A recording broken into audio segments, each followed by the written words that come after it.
moving on to Module 10, which is Chapter 13, is what we're going to focus on in this module. Here we're going to start looking at the young adult and their physical and cognitive development. So we're coming out of that adolescence. I told you we'd make it. So now that we have hopefully come through that in a happy and healthy way, and if not, been able to identify what supports we still need, we're moving into young adulthood. And here we start looking at the physical growth. This is still an interesting time because remember the brain is still formulating into an adult during adolescence and actually into young adulthood. Up until the early 20s, the brain is still forming and formulating all the different areas that it's going to need, especially in the areas of things like judgment.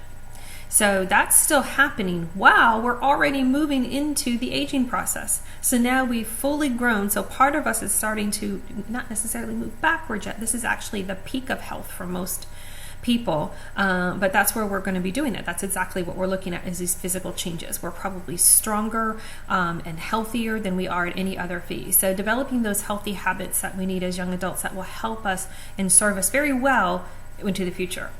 I did pretty good during young adulthood. However, I still think my current person would like to go back and talk to my young adult person going, a few more fruits and vegetables and get out of the damn sun.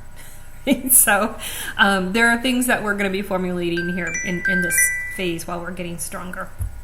So we'll be looking at physical changes, we're going to be looking at health and fitness, and we're going to be looking at those cognitive changes. Specifically here, what we're starting to look at as the child starts to see themselves as an adult, because they are becoming an adult or they're bridging into that adulthood. So we're going to start looking at those things now that I've figured out who I am or who I think I am. Now, we know that might change. We may change careers, we may change directions, but they're going to start venturing into what is my adulthood going to look like, or how is it going to start.